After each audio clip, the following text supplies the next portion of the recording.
Comienza el informativo. El régimen de Daniel Ortega sería responsable de crímenes de lesa humanidad. Es la grave denuncia que hizo este viernes el Grupo Interdisciplinario Especial de Investigación que había sido enviado por la CIDH al país centroamericano y que esta semana fue expulsado por el gobierno de Daniel Ortega. El informe presentado este viernes en Washington considera además que la investigación por los hechos de violencia registrados durante las protestas antigubernamentales debe alcanzar directamente al presidente Ortega. NTN 24 en el lugar de la noticia con Emiliana Molina. Emiliana. Buenas noches. Nicaragua ha llevado a cabo conductas que, de acuerdo con el derecho internacional, deben considerarse crímenes de lesa humanidad. Esto según el informe de violaciones de derechos humanos del GIEI entre el 18 de abril y el 30 de mayo que se presentó hoy en la CIDH en Washington. Esto después de que este grupo fuera suspendido temporalmente en Nicaragua junto con 2 organismos más de la Comisión Interamericana de Derechos Humanos por parte del gobierno de Daniel Ortega. El GIEI resaltó también la falta de cooperación y de información de parte del Estado. Nosotros en el informe tratamos un aspecto jurídico de esto y que tiene que ver con los crímenes de lesa humanidad. Nosotros entendemos que el haberse cometido de una forma organizada, sistemática, sostenida en el tiempo, por parte de estructuras que dependen directamente de las autoridades máximas del país, deben ser considerados un ataque generalizado y sistemático contra la población civil y básicamente en 3 tipos de figuras en especial. El crimen contra la humanidad de asesinato, el crimen contra la humanidad de encarcelamiento arbitrario y el crimen contra la humanidad de persecución. Por eso nosotros entendemos que una investigación seria no puede dejar de considerar la responsabilidad en los hechos. En primer lugar, el presidente de la Nación, Daniel Ortega, por ser presidente de la Nación y por ser, según la Constitución y la ley, jefe supremo de la policía. Acá se da la particularidad de que el presidente de la Nación en Nicaragua es la máxima autoridad del mando institucional, forma parte del mando institucional de la policía. No solo es responsable político, sino que forma parte del mando institucional. También habrá que considerar la responsabilidad de los subdirectores generales Avellán y Marenco, encargados de las áreas operativas e inteligencia de la policía e integrantes de la Jefatura Nacional de la Policía. Y las autoridades departamentales de cada uno de los departamentos de Nicaragua donde ocurrieron estos hechos, incluyendo por supuesto los que están a cargo de la Policía de Managua, que es el territorio donde más eventos de violencia y muertes ocurrieron. El Grupo Interdisciplinario de Expertos Independiente incluso consideró que las investigaciones por los hechos de violencia registrados durante las protestas en Nicaragua deben alcanzar al presidente de ese país, Daniel Ortega. Agregan que no hay duda que la Policía Nacional fue el principal protagonista de la represión, cobrando la vida de cientos de personas y dejando a decenas de heridos. Expertos se preguntan dónde están los jueces y los fiscales y aseguran que estos también se han convertido en protagonistas en la violación de los derechos humanos. Gravísimos hechos. ¿Qué hicieron los fiscales, los jueces en Nicaragua, mientras que, como vimos en las imágenes y como ha relatado Pablo, la policía, en la gran mayoría de los casos, cometía crímenes gravísimos? ¿Dónde estaban los jueces en Nicaragua? ¿Dónde estaban, dónde están, dónde estaban, dónde están los fiscales? El GIEI recomendó al gobierno cesar el hostigamiento a los actores sociales y advirtió sobre las prácticas sistemáticas de violaciones de derechos humanos de parte de la Policía Nacional y de grupos que el GIEI llama paraestatales. Para evitar impunidad, el grupo recomienda a los Estados miembros de la Organización de Estados Americanos iniciar investigaciones y juzgar a los responsables. Desde Washington, Emiliana Molina, regreso al Centro Internacional de Noticias. Gracias, Emiliana. La reciente expulsión de Nicaragua de 2 misiones adscritas a la Comisión Interamericana de Derechos Humanos fue condenada por la Organización de Naciones Unidas. La alta comisionada de Derechos Humanos de la ONU, Michelle Bachelet, alertó que la medida deja prácticamente al país sin órganos de derechos humanos independientes en funcionamiento. La ONU ha escalado su nivel de lenguaje para expresar la preocupación por 2 casos en América Central. En estos términos, Naciones Unidas reforzó su condena a la expulsión de 2 organismos internacionales que monitoreaban los derechos humanos en Nicaragua. Es alarmante la decisión del gobierno de Nicaragua de forzar la salida de dos importantes instituciones de derechos humanos establecidos por la Comisión Interamericana de Derechos Humanos. Esto deja prácticamente al país sin órganos de derechos humanos independientes funcionando en Nicaragua. Alarma a la que hizo eco la Secretaría General de Naciones Unidas, que desde Nueva York agregó: la expulsión de estas dos organizaciones significa que virtualmente ya no hay cuerpos independientes para la lucha de los derechos humanos en Nicaragua. La señora Bachelet dijo que espera que se pueda encontrar un terreno común con el gobierno para cambiar esta situación. Y ella es la voz para los derechos humanos para el secretario general. La jefatura de la ONU también instó al gobierno de Managua para que no cierre el camino del diálogo para resolver diferencias con entidades internacionales. Expectativa que Naciones Unidas también conserva en Guatemala, país cuyo gobierno impuso nuevas trabas al funcionamiento de la entidad creada por la ONU para combatir la corrupción en esa nación. El secretario general lamenta el anuncio del gobierno de Guatemala que va a expulsar 11 investigadores y abogados de la Comisión Internacional contra la Impunidad en Guatemala. Su trabajo es integral para cumplir el mandato de la Comisión para combatir la impunidad y los esfuerzos de la Comisión para fortalecer el Estado de Derecho en Guatemala. Tanto en el caso de Guatemala como en el de Nicaragua, la jefatura de la ONU desea que sus llamados de atención marquen un cambio de rumbo, sobre todo en territorio nicaragüense, donde se teme el inicio de una nueva ola de represión contra los grupos de oposición al gobierno de Daniel Ortega. La Secretaría General de Naciones Unidas asegura que seguirá monitoreando de cerca la situación de los derechos humanos en Nicaragua. El objetivo del organismo internacional es garantizar los espacios de respeto a los derechos humanos en la nación centroamericana. Desde Naciones Unidas en la ciudad de Nueva York les informó Alejandro Rincón, NTN 24. Y un tribunal de Guatemala suspendió la expulsión de funcionarios de la Comisión Internacional contra la Impunidad. El juzgado emitió un amparo provisional a favor de los 10 funcionarios de la CICIG a los que el gobierno de Jimmy Morales les había revocado las visas y la inmunidad diplomática. La resolución judicial abre la posibilidad a que los investigadores de la entidad puedan retornar nuevamente al país. La CICIG es una entidad de la ONU que trabaja en la lucha contra la corrupción desde el año 2007 en territorio guatemalteco. La administración de Morales mantiene una posición hostil desde que la Comisión y la Fiscalía pidieron al Congreso quitar el fuero presidencial para investigar sospechas de financiamiento electoral ilícito en la campaña de 2015. La Fiscalía de Guatemala abrió una investigación contra la canciller Sandra Jovel. Esto por la no renovación de las 11 visas de los investigadores de la Comisión Internacional contra la Impunidad. Así lo ha confirmado la encargada del ente investigador, María Consuelo Porras, quien agregó que las pesquisas dieron inicio por una denuncia radicada por una organización de grupos sociales.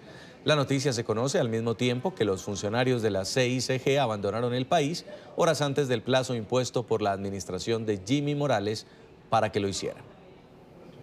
O sea que podría confirmar que ya hay una investigación... Ya está aperturada, ya está iniciada. ¿Contra la canciller? ¿Contra la canciller? Sí, contra la canciller. Sí. ¿Ustedes siguen trabajando los mismos temas de investigación en coordinación con la CICIG? Es decir, que no se ha suspendido en ningún momento.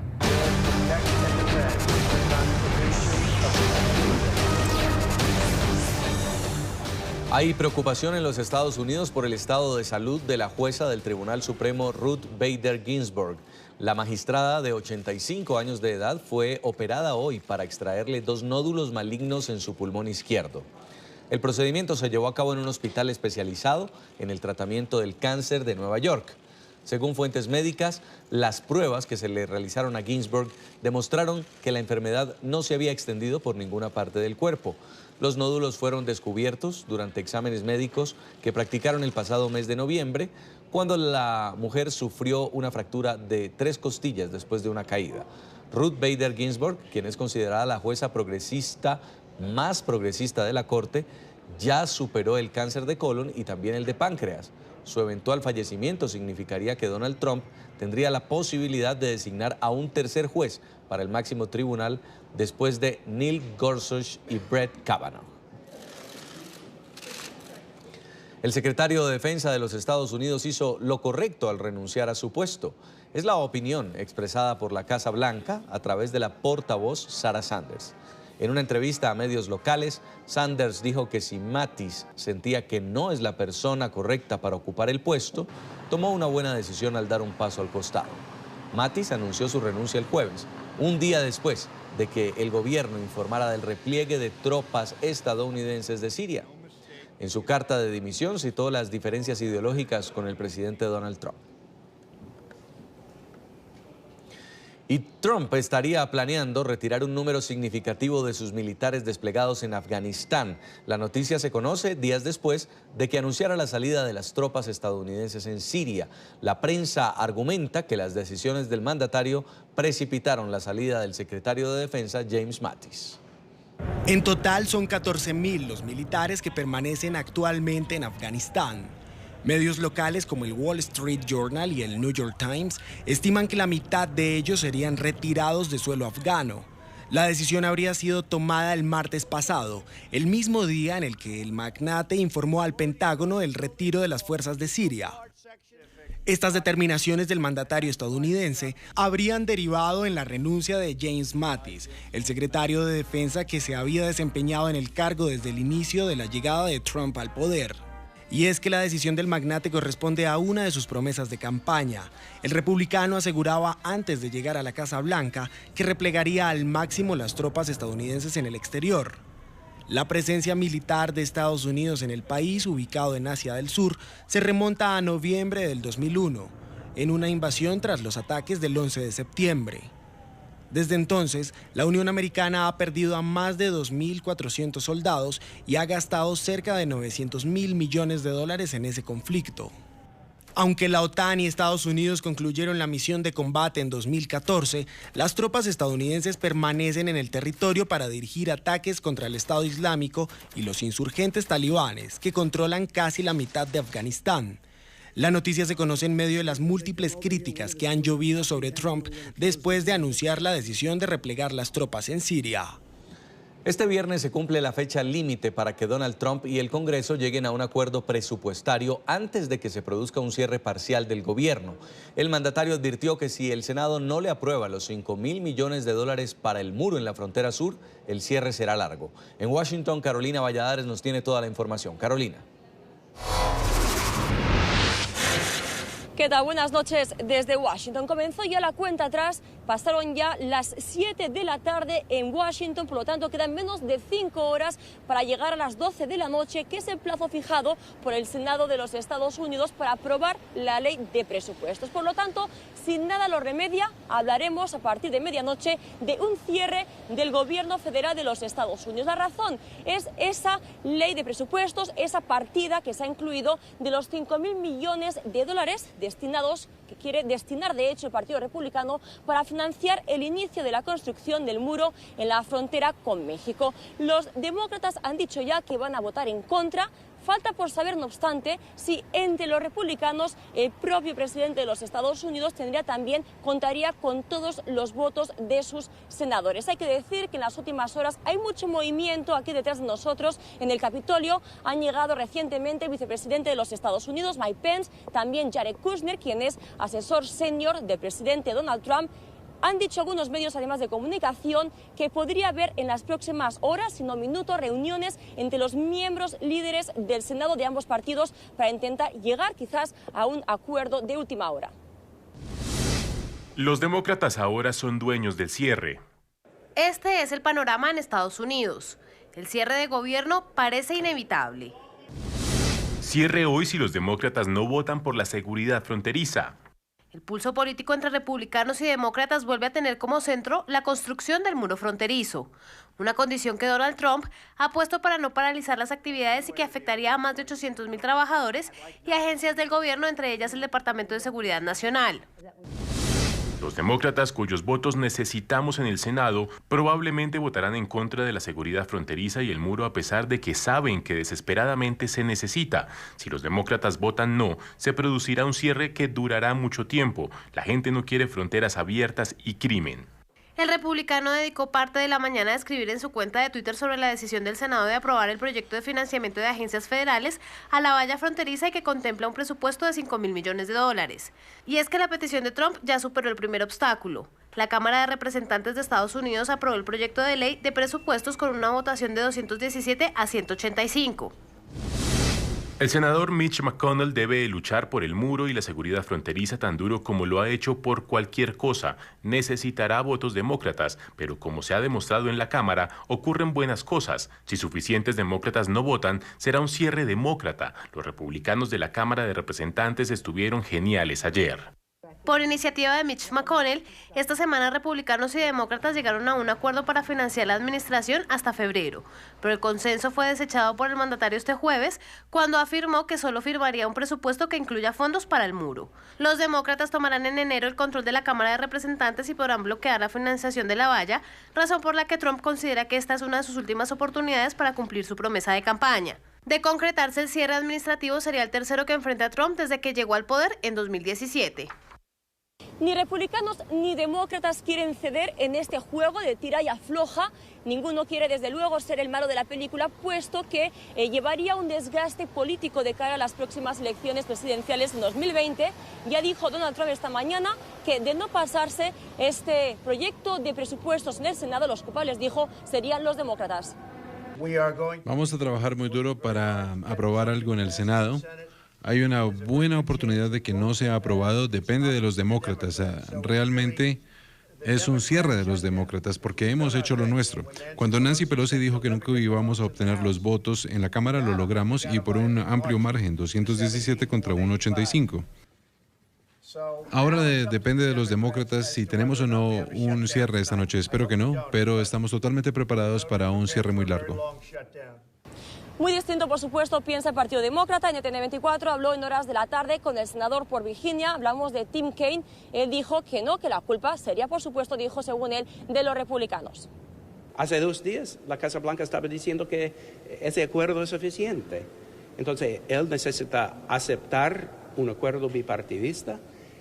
No solo un voz en eso. Él piensa que el Congreso no vale la pena, pero el Congreso tiene un acuerdo bipartidista y él debe aceptarlo y después debemos hablar sobre la situación con Secretary Mattis porque necesitamos un secretario de defensa. Hace minutos empezaron a votar los senadores aquí en el Senado de los Estados Unidos.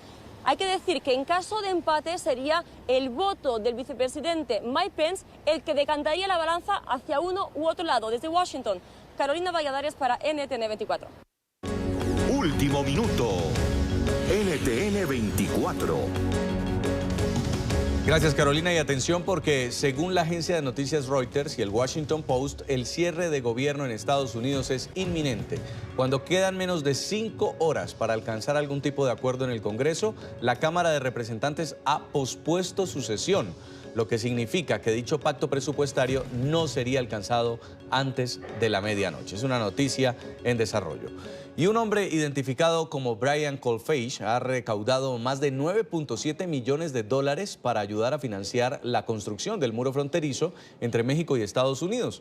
El ciudadano, que fue veterano de guerra, lanzó la colecta en Internet, en el sitio GoFundMe, en donde se señala que la meta es reunir $1.000 millones. Se estima que cerca de 150.000 personas ya han aportado con su dinero a la iniciativa, que continúa sumando fondos en tan solo 4 días.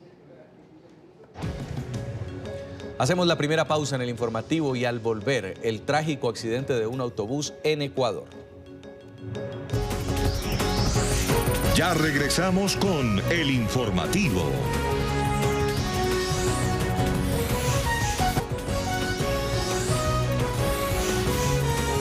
Continuamos con el informativo.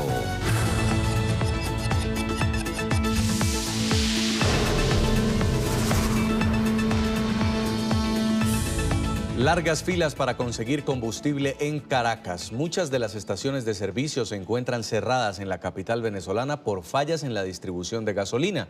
Los ciudadanos pueden pasar hasta más de 1 hora en espera para conseguir el suministro para sus automóviles. La falla en el suministro de combustible llegó a la capital venezolana. Los ciudadanos aseguran sentirse desesperados. Nunca debió haber pasado un país petrolero como este, de verdad. Es triste y lamentable que un presidente como el que tenemos, Nicolás Maduro, haya llevado a la nación a esta situación. Porque no solamente esto es en Caracas, o sea, a nivel nacional, tú vas a Maracaibo, tú vas a otros estados, ya esto es común. Pero yo no me puedo trasladar a San Cristóbal si tengo que tener bidones para poderme trasladar, porque ya a partir de Barinas es imposible. Casi 2 horas. ¿Y cómo es eso, señor? ¿Durar 2 horas para echar gasolina en el petróleo? Eso es lo que estamos viviendo. Entonces, si dices algo, te quieren meter preso. Bueno, para que tú veas. Eso nada más que en Venezuela. En Arabia Saudita eso no pasa.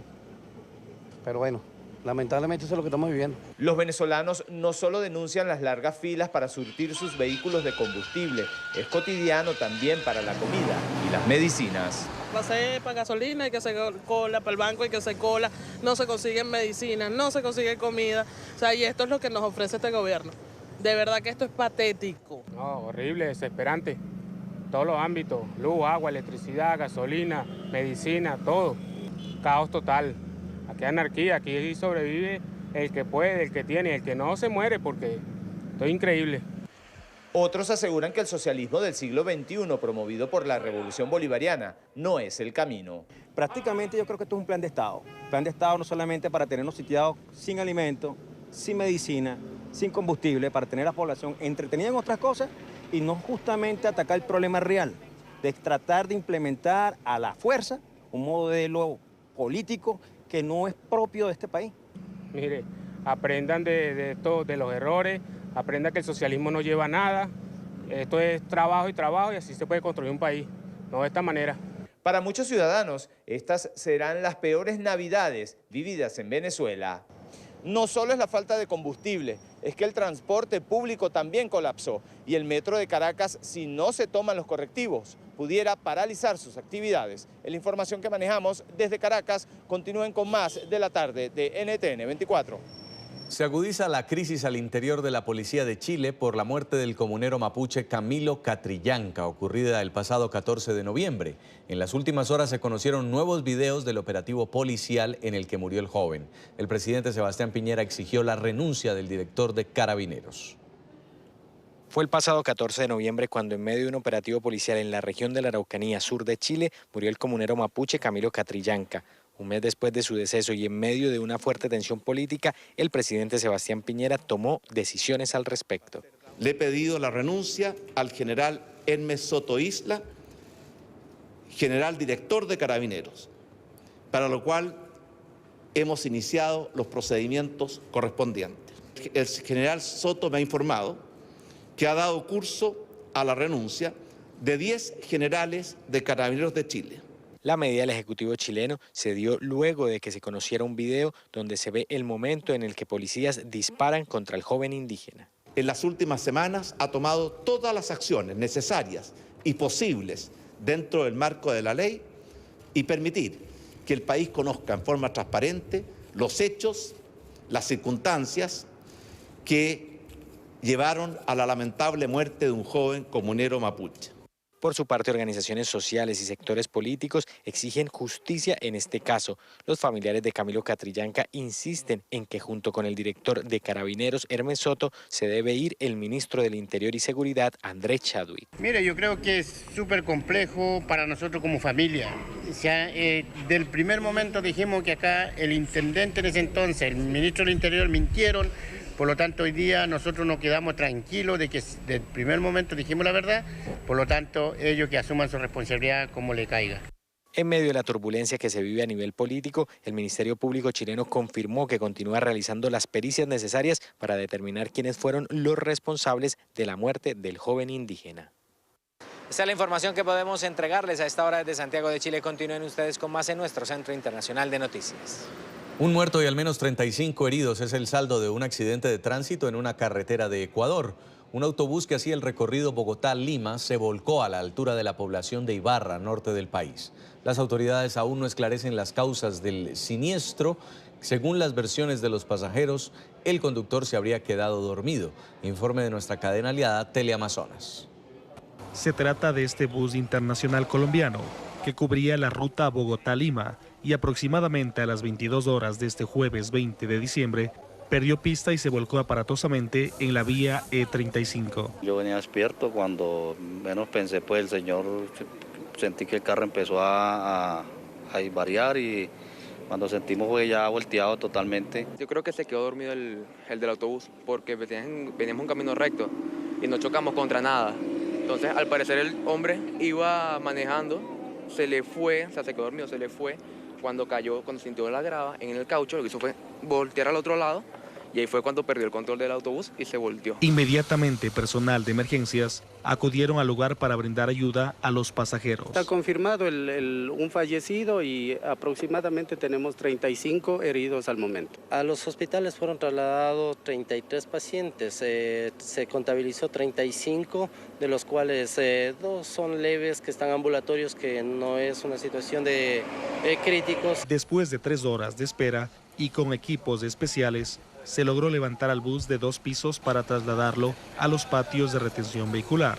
Se detuvo al chofer implicado en el accidente para las investigaciones. Mientras tanto, los pasajeros fueron trasladados a un hotel de la ciudad. La vicepresidenta de Colombia, Marta Lucía Ramírez, mostró su enfado por los calificativos que utilizó el presidente del Club Futbolístico Deportes Tolima, Gabriel Camargo, para referirse a la división femenina. Pidió respeto para las mujeres en general y señaló que el gobierno estudia denunciar a Camargo. Esta reacción se da luego de que Camargo asegurara que las futbolistas tomaban más alcohol que los hombres y que la liga femenina era un caldo de cultivo del lesbianismo. Bueno, me parece que el señor Camargo lo que ha demostrado realmente es una actitud tan primaria que debería estar hoy generándole vergüenza a todos los hombres de Colombia. Pero es totalmente inaceptable que se siga descalificando a la mujer e insinuando todo lo que este señor ha dicho. El fiscal general de Colombia reveló que desde hace 8 meses hay una investigación abierta contra Carlos Manuel Pino, el ciudadano venezolano expulsado este jueves de Colombia. Afirmó que hay pruebas de sus actividades de afectación al orden público. El jefe del ente investigador agregó que Pino está comprometido en seguimientos a ciudadanos venezolanos relacionados con la oposición. Informe de Noticias RCN. Desde hace 8 meses la Fiscalía abrió una investigación. Tenemos copiosa actividad probatoria que incluye interceptaciones telefónicas legalizadas ante los jueces de garantías de Colombia. Fiscales de conocimiento tienen en su poder pruebas que vincularían al venezolano Carlos Pino en actividades irregulares en Colombia. Y esas investigaciones acreditan su compromiso en actividades delicadas de afectación del orden público nacional. El fiscal aseguró que Pino, asesor externo de la Embajada venezolana en Bogotá, estaría involucrado en seguimientos en Colombia a venezolanos relacionados con la oposición. Actividades que los fiscales tendrán que establecer si constituían seguimientos legales o ilegales a ciudadanos venezolanos extranjeros, como en el caso de la fiscal venezolana Luisa Ortega. Anunció que los fiscales presentarán ante los jueces las pruebas contra Pino. Carlos Pino García habló con la FM de RCN Radio. Pino, quien fue expulsado de territorio colombiano bajo el argumento de ser una amenaza para la seguridad nacional, aseguró que su caso es un montaje. Además, señaló que el gobierno colombiano violó tratados internacionales durante su detención y que, según él, el objetivo era causar un daño a las relaciones bilaterales entre Colombia y Venezuela. Montar un espectáculo a las puertas de mi casa con patrullas de la Migración Colombia y después todo este boom mediático me hace pensar con mucha reflexión que el objetivo no era sino causar un daño en las relaciones, causar un impacto en las relaciones entre Venezuela y Colombia. Y me parece que eso es de mal estilo. O sea, me parece que se empleó un argumento muy baja, no sé, no quiero utilizar una palabra que ofenda realmente, pero me parece muy bajo esa forma de actuar. Rafael Ortega, vicepresidente del Tribunal Supremo de Venezuela en el exilio, y la diputada opositora venezolana Gaby Arellano, ambos residentes en Bogotá, denuncian que se sienten vigilados y perseguidos por el régimen de Nicolás Maduro en territorio colombiano. Aseguran que el espionaje es ejecutado por agentes del Servicio Bolivariano de Inteligencia.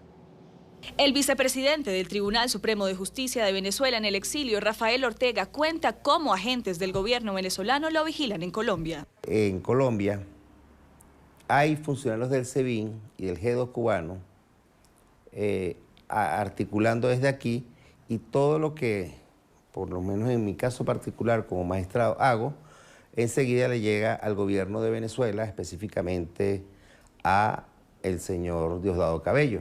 En reiteradas ocasiones ha identificado un grupo de hombres que le siguen el paso durante sus actividades cotidianas en Bogotá. En múltiples oportunidades, en centros comerciales, en la calle, por donde uno está, hemos visto cómo nos toman fotos, cómo nos siguen.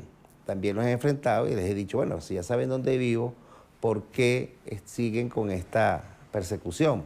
La diputada opositora a la Asamblea Nacional de Venezuela, Gaby Arellano, también hace esta denuncia y va más allá. Solo están con dos objetivos: espiar, vigilar y perseguir a la disidencia que hoy se encuentra en territorio colombiano, pero también que tienen órdenes directas de Nicolás Maduro de alterar la paz de Colombia, así como de alterar la paz de la región. Alertan que estos agentes represores se esconden en sedes diplomáticas de Venezuela. En cada embajada de Venezuela, que en cada consulado de Venezuela hay funcionarios iraníes, hay funcionarios rusos, hay funcionarios que alteran la paz del mundo y no trabajan con las banderas democráticas.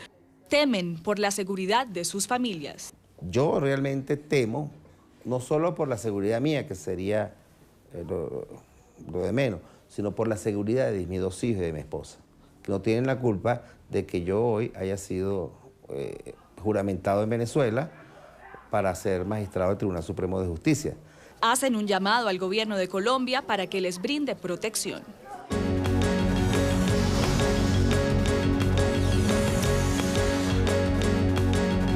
Atención, las autoridades colombianas informan que a esta hora se mantiene un fuerte operativo contra disidencias de las FARC en la zona de frontera entre Colombia y Ecuador. La ofensiva de la policía se lleva a cabo contra el Frente Oliver Sinisterra, que comanda alias Guacho. Es la misma estructura criminal culpable del asesinato del equipo periodístico del diario El Comercio de Quito. Según fuentes de inteligencia, 2 integrantes de las disidencias murieron en medio de los combates. En este momento se encuentran realizando la respectiva identificación de los cuerpos. Segunda pausa en el informativo, pero antes, las imágenes del tradicional alumbrado navideño que ha hecho famosa a la ciudad de Medellín, en Colombia. Más de 18 millones de bombillas, así como una amplia programación cultural durante todo el mes de diciembre, hace de este lugar uno de los mejores para visitar en esta época.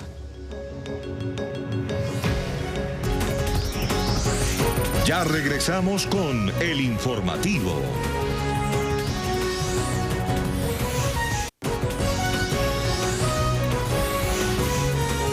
Continuamos con el informativo.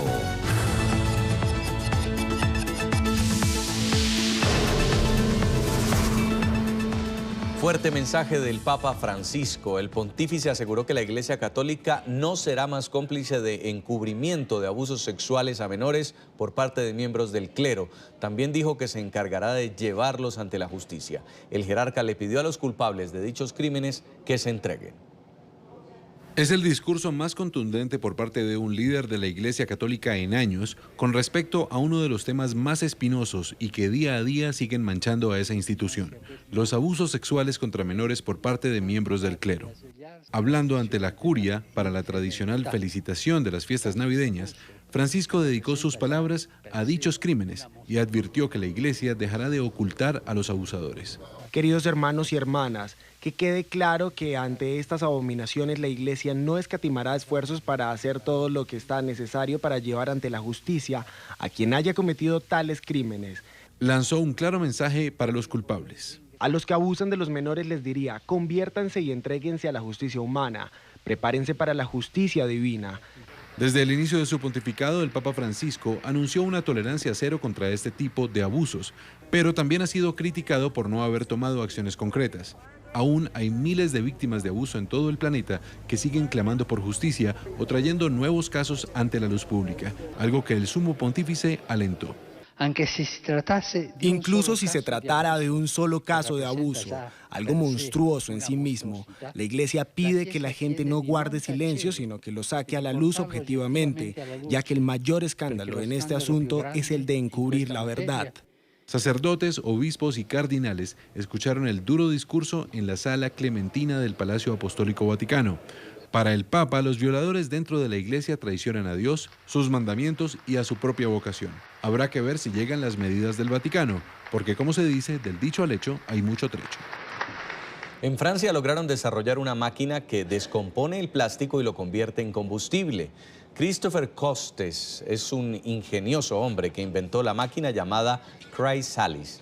Se le introducen trozos de plástico que luego son calentados por un reactor a 450 grados Celsius.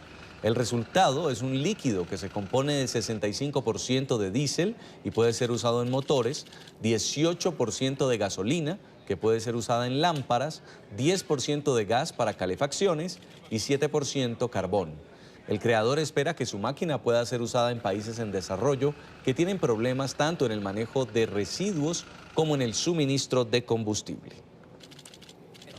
Nuestra ambición es impulsar este invento, promoverlo y desarrollarlo, crear tanto una herramienta ambiental como una herramienta social, ya que la misión de esta máquina es recolectar desechos plásticos, especialmente en países en desarrollo, y crear valor y puestos de trabajo. Y combinamos la recolección de desechos plásticos y la creación de empleos, y queremos que el modelo sea económicamente sostenible para que sea viable y se pueda duplicar más y más a medida que pasa el tiempo.